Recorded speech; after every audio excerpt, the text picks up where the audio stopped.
ભલે વ્યાવૃત્તિ કરો, ધંધો કરો, બધુંય કરો, પણ પ્રભુને ભૂલ્યા વગર પ્રભુનું સ્મરણ સતત રાખો.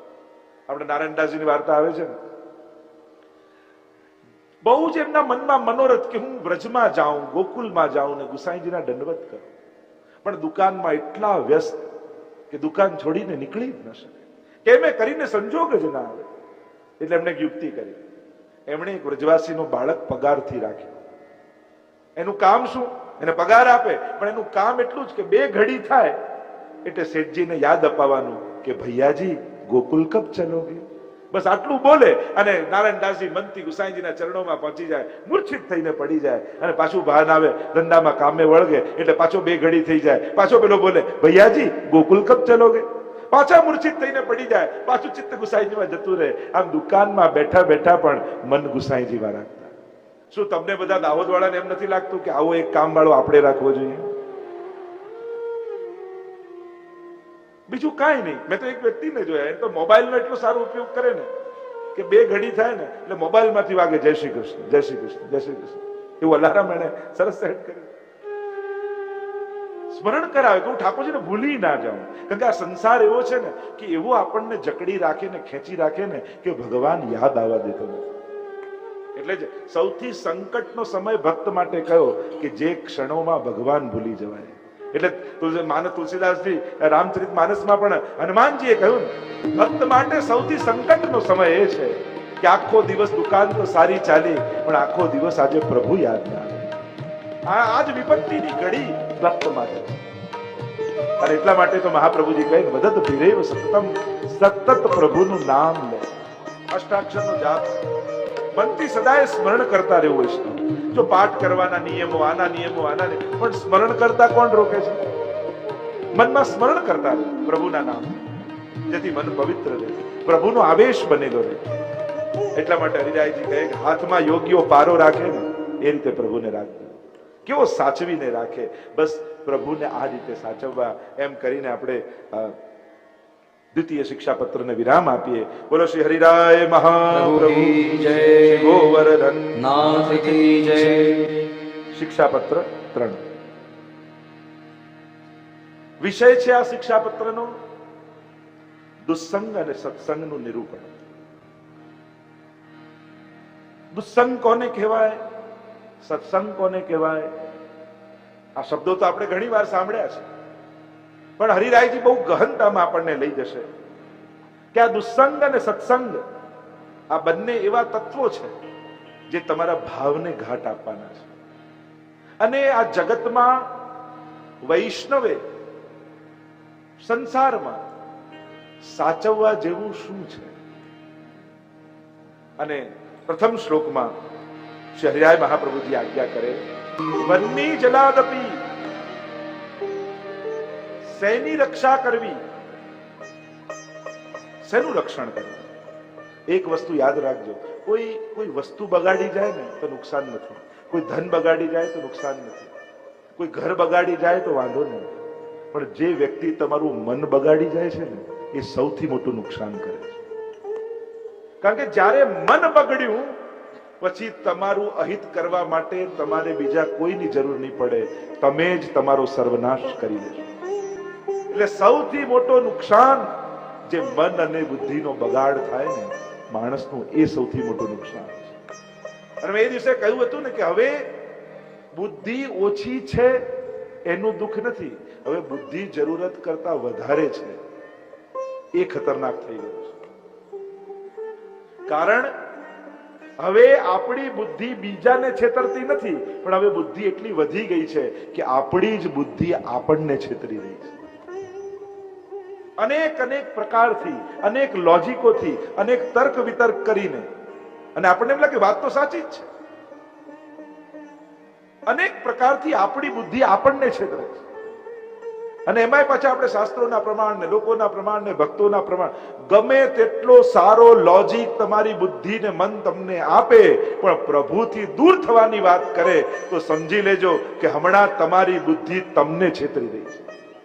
ગમે તેટલો ઉત્તમ લોજિક કેમ ન હોય, તમને એમ લાગે કે મન અને બુદ્ધિ એટલા હોશિયાર છે ને, તમારા હાથે પાપ કરાવશે ને તો ઢોળશે બીજાના માટે કે કે મારે ક્યાં કરવું, આ તો ફ્રેન્ડ સર્કલ હતું એટલે, આ તો આવા સંજોગ હતા એટલે, એ તો આવો માહોલ હતો એટલે, એ તો આવી પરિસ્થિતિ એટલે પાપ કરાવીને પણ વાંક બીજાનો કર્યું તે પણ વાંક હાલ વાંક સંજોગોનો, વાંક મિત્રોનો. આ બુદ્ધિની ચતુરાઈ છે, આ મનની ચતુરાઈ છે. એ છેતરે છે, આપણા જ મન અને બુદ્ધિ આપણને છેતરી રહ્યા છે. અને એટલા માટે જે વ્યક્તિ મન બગાડે એનાથી સાવધાન રહેજો. ઘણા એવા મળે અને મન બગાડનારા વ્યક્તિઓ કઈ બહુ ખરાબ હોય, ખરાબ ખાતો પીતો હોય ને ખરાબ બગડેલો એવો જ વ્યક્તિ નહીં. સારા એવા ભણેલા ગણેલા સૂટ બૂટ પહેરીને આવેલા લોકો પણ ઘણી વાર આપણા મન બગાડી જાય છે. અરે આમ ભગવાનને ભોગ ધરાતું એ દુનિયાને જમાડે છે, પ્રભુને કઈ સુડાવતા છે એ દુનિયાને જગાડનારો સુડાવનારો છે, આમ કઈ ભક્તિ ભગવાન સ્વીકારતા હશે, આમ કરવું જોઈએ, આમ કરીને જે કરતા હો એ તમારું મુકાવી દે તો માનજો કે આ દુસ્સન છે. પછી ગમે તેટલો નિકટનો સગો હોય, ગમે તેટલો વિદ્વાન હોય, ગમે તેટલો ભણેલો ગણેલો હોય, ગમે તેટલો ધનાઢ્ય હોય, ગમે તેટલી ડિગ્રીઓ એને મેળવી હોય, પણ જે ભગવાનથી દૂર થવાની તમને પ્રેરણા આપે એને દુસ્સન જાણવું. આ સીધી સાદી વાત, સમજાય એવી વાત. બાકી તો તર્ક વિતર્ક અને પ્રમાણો ઘણા આપી શકીએ. સીધી વાત એ કે તમારું જ મન ગમે તેટલું સારું લોજિક આપીને તમારી સેવા અને સત્સંગ છોડાવે તો માનજો હમણાં મારું મન મને છેતરવામાં લાગ્યું છે. એટલે તો પ્રભુએ ગીતાજીમાં કહ્યું ને કે મય્યેવ મન આધત્સ્વ મયી બુદ્ધિમ નિવેશ. તારા આ બે રમકડા મને પહેલા આપી દે, મન અને બુદ્ધિ. એટલે જ્યાં સુધી આ તારી પાસે રહેશે ને રમ્યા જ કરીશ, તું મારી પાસે નહીં આવવા દેતા. અને એટલા માટે હરિરાયજી આપણને ચેતવી રહ્યા છે. શું ચેતવી રહ્યા છે?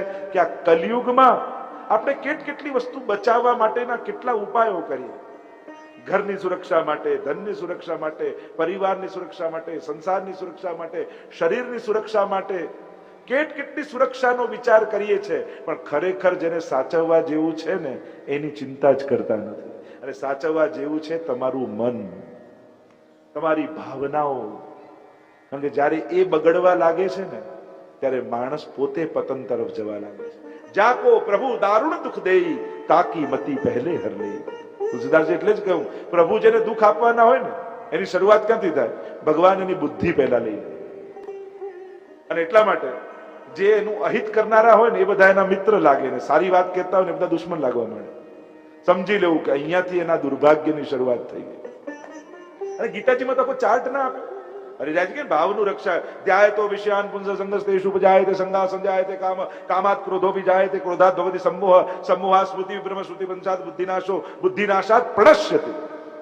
સમજાઈ ગયું નહીં?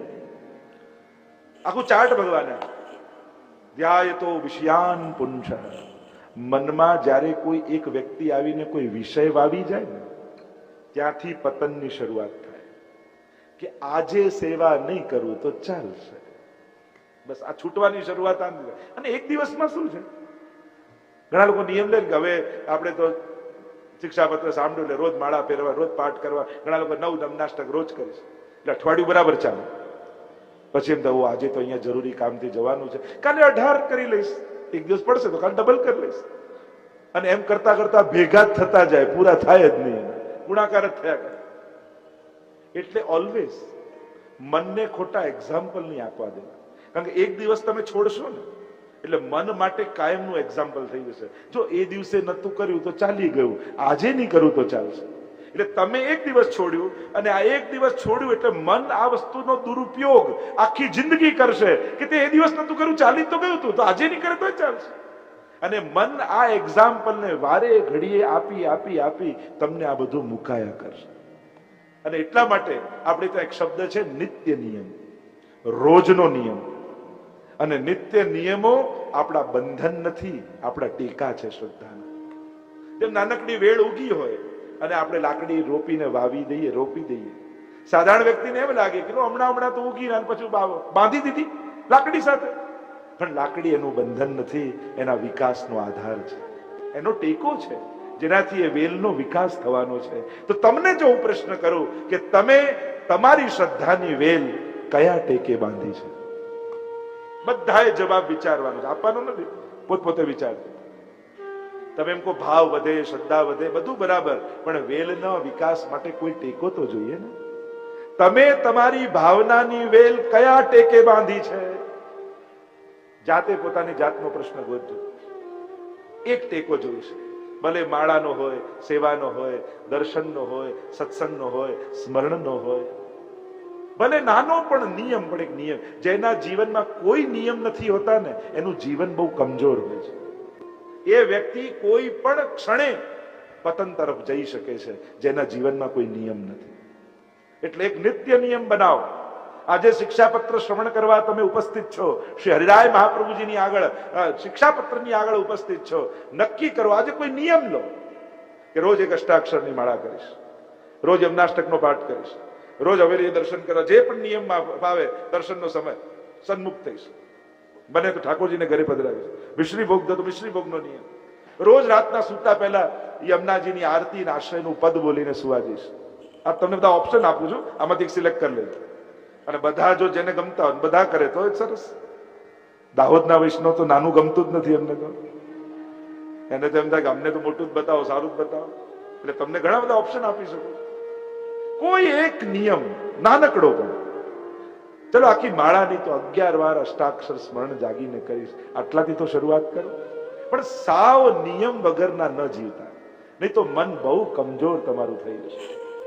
ગમે તે સંજોગો તમારા મનને પાડી દેશે, ટકી નહીં શકો. બહુ કમજોર જીવનની આપણે બધા સંજોગો વ્યવસ્થિત કરીને જીતવાની કોશિશ કરીએ છીએ. હાલાત વ્યવસ્થિત કરીને ન જીતો, સંકલ્પથી જીતો, મનના સંકલ્પ. નહીં તો પેલો આમ કરે તો પછી હું આમ કરું, આ બધા આમ ગોઠવાઈ જાય તો આમ. એટલે આપણે બધા રાહ જોઈએ છીએ કે હાલાત સારા થાય, સંજોગો અનુકૂળ થાય ની રાહ ના જુઓ. સંકલ્પથી કરો, આ મારો નિયમ છે, ગમે તે સંજોગો આવે મારો નિયમ નહીં છે. જ્યારે આવો મન મજબૂત થશે ને, કેવલ એક માળાથી તમે જોજો તમારું લૌકિક પણ સુધારવા લાગશે. કારણ કે જેનું મન પ્રબળ હોય ને, વ્યવસ્થિત હોય, તાકાતવાન મન હોય, એનું લૌકિકમાં પણ કોઈ એને હરાવી નથી શકતું.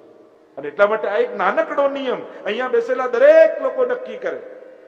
તમારા મનથી તમારે સંકલ્પ કરવાનો, હું પૂછવાનો નથી, તમારે લેવાનો છે, તમારા માટે કરવાનો છે. પણ નિયમ લેજો. અને આમાંથી 10 જણા પણ લેશે તો એમ માનીશ કે મારું કથા કરવું સફળ થઈ ગયું. અને મને આનંદ છે, નાના નાના બાળકો કહેતા હતા કે અમે પણ હવેથી માળા કરીશું, આમ કરીશું, સ્મરણ કરીશું. તો આ સફળતા છે કથાની. અને હું એવો ભાવ રાખું કે આ બધામાં પણ એવું ન કરતા કે જે એક માળા કરીને જે 3 કરતા હોય મૂકીને એક કરવા લાગે. પછી લોકો તો જે એક જ માળાનું કીધું છે એમ કહી 3 મૂકીને એક શરૂ કરી. આ તો કાંઈ ન કરતા હોય એના માટે છે. સંકલ્પ રાખો. શ્રી હરિરાય મહાપ્રભુજી અદ્ભુત વાત આપણને કરે છે. નિધિ પ્રાપ્ત સુસંરક્ષો દુસ્સંગાદિ સદા. દુસ્સંગથી તમારા ભગવત ભાવ રૂપી નિધિની સુરક્ષા કરો. આ નિધિ શું છે? આપણું સાચું ધન શું છે? આપણો ભાવ. કારણ કે જેની ભાવના ઉત્તમ હોય ને, એ ખરાબ સંજોગોમાં પણ આનંદમાં રહી શકે. 2 જણા જતા હતા અને ગાડી થોડીક ભટકાઈ, એટલે કેમ કહ્યું, જો આપણી જોડે જ ભગવાન આવું કરે. બીજાએ કહ્યું, જો ઠાકોરજી આપણને આટલામાં બચાવી લીધા. ઘટના એક જ ઘટી, પણ અર્થઘટન જેવા કરો ને એવા સુખ દુઃખના અનુભવ થાય. એકને એમ થયું પ્રભુએ આટલામાં તલવારનો ઘાસ હોયથી ઉતારી દીધો, અને કોઈને એમ થયું કે આપણી જોડે જ આમ. એમ ઘટનાઓ દરેકના જીવનમાં ઘટે, પણ મહત્વનું છે તમે એના અર્થઘટન કેવા કરો છો. જીવનમાં શાંતિ સમજદારને જ મળે છે. તમને એમ થાય બધું છોડીને ક્યાંક હિલ સ્ટેશન, એને એકાંત કહેવાય, શાંતિ ના કહેવાય. જ્યાં કોઈ બોલાવનારું હોય ના હોય, વાત કરનારું ના હોય, કોઈ અવાજ ના હોય, એને શાંતિ ના કહેવાય, એને એકાંત કહેવાય.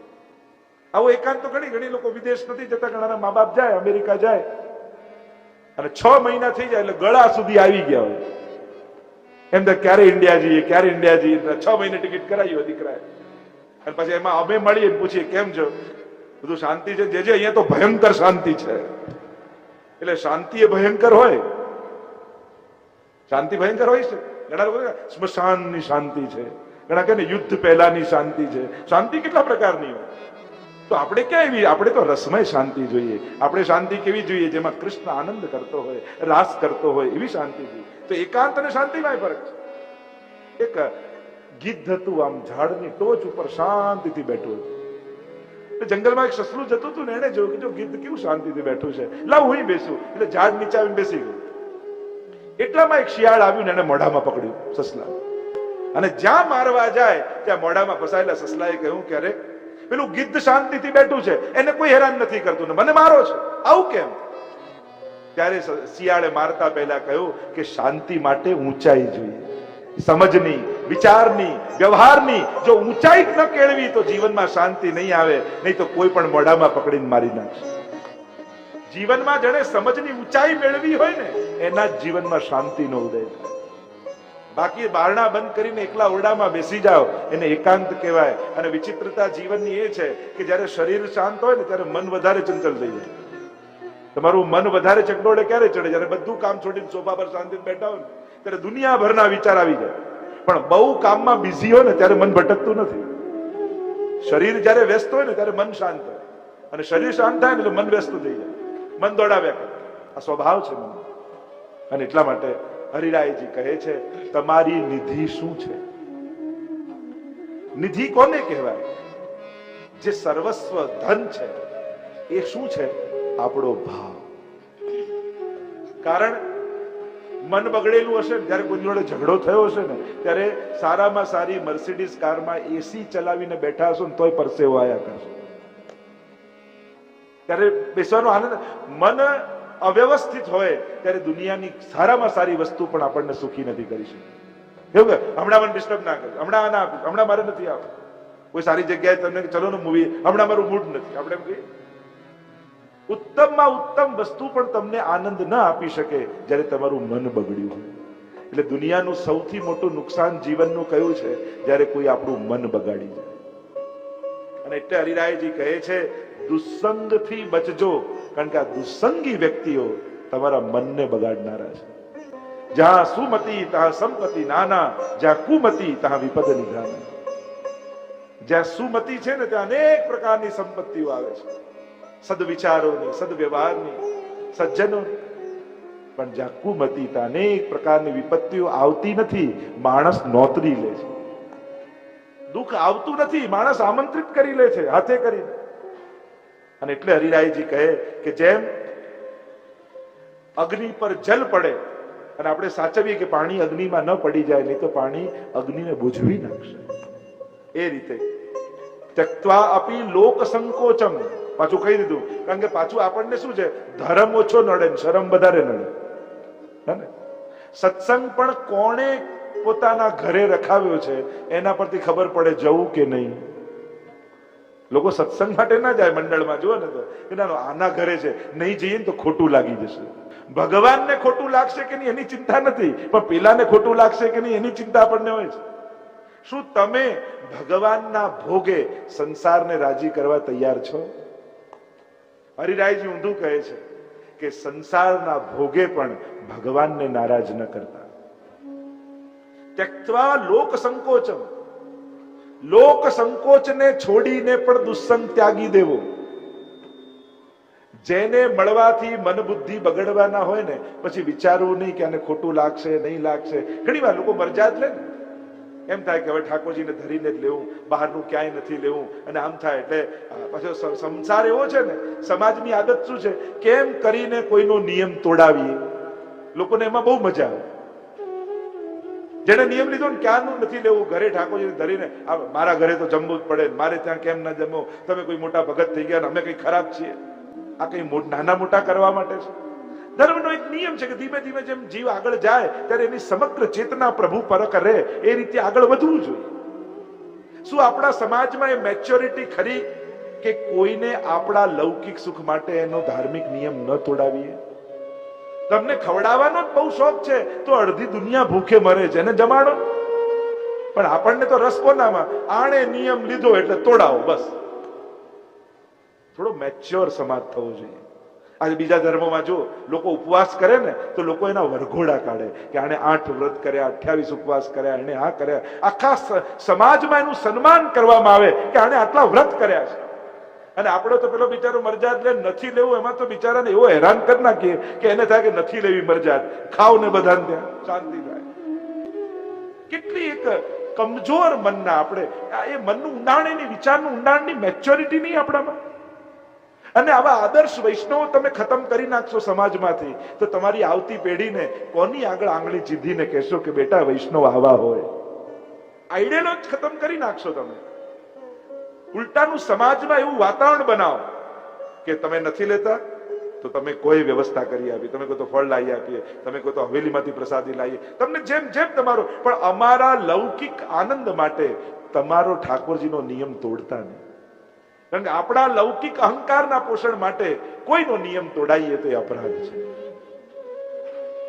એટલી મેચ્યોરિટી રાખે સમાજમાં, વૈષ્ણવ સમાજમાં મેચ્યોરિટીની જરૂર છે કે જે લોકો ભક્તિના માર્ગમાં આગળ વધી રહ્યા હોય એને સાથ આપીએ, એને સપોર્ટ આપીએ, એને પ્રોત્સાહિત કરીએ, પણ એવું વાતાવરણ ન બનાવી દઈએ કે એને આગળ વધતા સંકોચ લાગે. પણ હરિરાયજી તો એ વૈષ્ણવને કહે છે કે સંકોચ છોડી દેવો, લોકોને જે વિચારવું હોય વિચારવા દેવું, પણ મારે મહાપ્રભુજીના સિદ્ધાંતોનું પાલન કરવું છે એવો ગૌરવ અને નિયમ રાખો, આગ્રહ રાખો કે મારે વલ્લભની, મારે મહાપ્રભુજીની આજ્ઞામાં જીવવું છે. એટલે સમાજે બહુ વિચારવા જેવું છે, ખૂબ ચિંતન કરવા જેવું છે.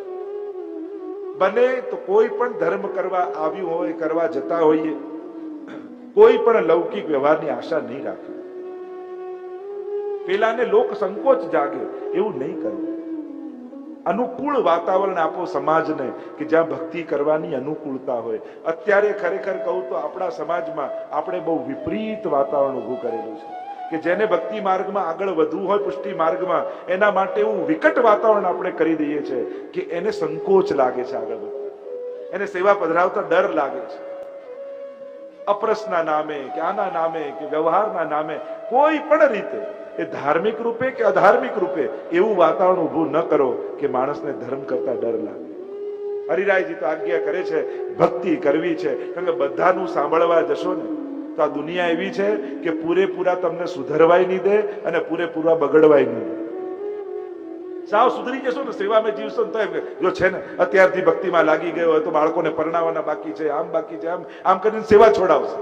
અને સેવા છોડાવી દેશો ને એમ કે છે ભગવાનનું નામે નથી લેતો, 2 મિનિટ તો બેસ ભગવાન આગળ, ન પૂરા બગડવા દે, ન પૂરા સુધરવા દે. આ સંસાર હંમેશા આપણને એના કામના બનાવીને રાખે છે કે આ વ્યક્તિ અમારા કામનો રહેવો જોઈએ. એટલે લોક સંકોચ છોડીને મિલુંગી નિશાન બજાયેલી, ખેલના પદોમાં આવે ને, અમારી ગોપીઓ કે અમે તો ઢોલ નિશાન વગાડીને ભગવાનને મળવા જઈશું, દુનિયાને જે વિચારવું એ વિચાર, અમે તો નગારા વગાડીને ભગવાન પાસે જઈશું. આ ભક્તની નિર્ભયતા છે. ભક્ત નિર્ભય હોવો જોઈએ. કારણ કે લોકોના પ્રમાણે તમે તમારા નિર્ણયો બદલ્યા કરશો ને તો લોકો બદલ્યા જ કરશે તમને. અને તમે અડગ રહેશો ને, થોડો ટાઈમ ઊંચા નીચા થશે, પણ પછી ધીરે ધીરે સંસાર તમારી વ્યવસ્થા કરવા લાગશે કે ના આ ક્યાંય નહીં, આને વ્યવસ્થા કરી આપો, આ આમ નહીં કરે, આને વ્યવસ્થા કરી આપો. તમે નિર્ણયમાં દ્રઢ રહેશો તો સમાજ તમારી વ્યવસ્થાઓ ઊભી કરવા લાગશે. અને એટલા માટે ગામમાં પણ એવી વ્યવસ્થા એકબીજા અંદર અંદર રાખવી. આજે સેવામાં કંઈક અડચણ આવ્યું, સૌતક પિંડું આદુ આવ્યું, ક્યાંક અચાનક બહાર જવાનું થયું, તો આપણે 2-4 વૈષ્ણવ જોડે એવો વ્યવહાર હોવો જોઈએ કે જ્યાં આપણા ઠાકોરજી આપણે એકબીજાના ઠાકોરજીને સાચવી લઈએ. આટલો મોટો વૈષ્ણવ સમાજ હોય, શું 5 વૈષ્ણવ એવા તૈયાર ન કરી શકીએ આપણે કે 5 જણ કે 10 જણનું એવું ગ્રુપ હોય કે કોઈને પણ અડચણ આવે જ્યારે ગામમાં તો એ 10 જણા એવા તૈયાર હોય, સેવા પ્રકારના જાણકાર હોય અને એ ઠાકોરજીને ત્યાં સાચવી લે. તો લોકોને સેવા પધરાવવાની ઉત્સુકતા અને તૈયારી થાય કે ના કોઈ પણ વિપરીત સંજોગ આવશે તો આપણે ઠાકોરજી સચવાઈ જશે. સો એવા મંડળો ગામે ગામ આપણે ન બનાવી શકીએ કે જ્યાં આવા 10-10 પરિવાર તૈયાર હોય કે ગામમાં જ્યારે કોઈને પણ અડચણ આવશે તો અમારે ઠાકોરજી અમે સાચવીશું. તો કેવું સુંદર વાતાવરણ બને. હરિરાય મહાપ્રભુજી કહે છે આ દુસ્સંગ એવો છે. અને એટલા માટે આપણા ભગવદીઓ કહે તજ મન હરિ વિમુખન કો સંગ. હે મન, આ વિમુખ લોકોનો સંગ છોડી દે. જા સંગ તે કુબુદ્ધિ ઉપજત પરત ભજન મે. જેના સંગથી કુબુદ્ધિ પેદા થાય, આપણી ભક્તિમાં વિક્ષેપ આવે, એવાનો સંગ નહીં કરે. જો દુસ્સંગ છે ને એ ચેપી રોગ જેવો છે. કોઈને ચેપી રોગ થયો હોય અને એની બાજુમાં જઈને તમે બેસો તો એ ચેપ તમને લાગી જાય. પણ કોઈ પહેલવાનની બાજુમાં જઈને બેસો તો તમે પહેલવાન ના થઈ જાઓ. એના માટે તો પોતે દંડ બેઠક કરવી પડે, સત્સંગ માટે પોતે પુરુષાર્થ કરવો પડશે, પણ દુસ્સંગ તો ચેપી રોગની જેમ ફેલાઈ જશે. घर को कहा रह जा लेपन और स्वान नहावत गंग, स्वान ने जो गंगाજી માં નવડાવો તો શું ફરક પડે? ગજ મન હરિ વિમુખન કો સંગ. અને હરિરાયજી આજ્ઞા કરે છે કે જેમ અગ્નિને જલથી બચાવીએ એમ આ ભગવદ ભાવને દુસ્સંગથી બચાવીએ. પણ પછી બીજા શ્લોકમાં બહુ સુંદર વાત કરતા શ્રી હરિરાય મહાપ્રભુજી આજ્ઞા કરે કે જેમ અગ્નિ પર જલ નાખો તો અગ્નિ બુઝાઈ જાય, પણ એ જ જલને કોઈ પાત્રમાં મૂકીને અગ્નિ પર મૂકો તો અગ્નિ જલને બાળી નાખે. અને આમ દ્વિતીય શ્લોકમાં શ્રી હરિરાય મહાપ્રભુજી આજ્ઞા કરતા કહે, સુંદર વાત કરતા હરિરાયજી આજ્ઞા કરી કે જો અગ્નિ પર જલ નાખો તો બુઝાઈ જાય છે અગ્નિ, પણ એ જ જલને કોઈ પાત્રમાં મૂકી દો તો અગ્નિ જલને બાળી નાખે. તો કહ્યું આ ભગવદ ભાવને સુરક્ષા આ દુસ્સંગ રૂપી અગ્નિથી કેમ બચાવવું, યા દુસ્સંગ રૂપી જલથી આ ભગવદ ભાવ રૂપી અગ્નિને કેમ બચાવવી? તો કહ્યું કે આને સત્સંગના પાત્રમાં રાખી દો. સત્સંગના પાત્રમાં ભગવદ ભાવને રાખશો તો એ તમારા સંસારને બાળી નાખશે.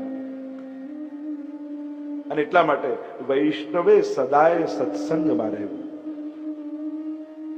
બે ઘડી પર એક ઘડી આધી મેં પુનિયાદ, એટલે કે સાધુનો સંગ ક્ષણ પણ મહત્તા રાખે છે.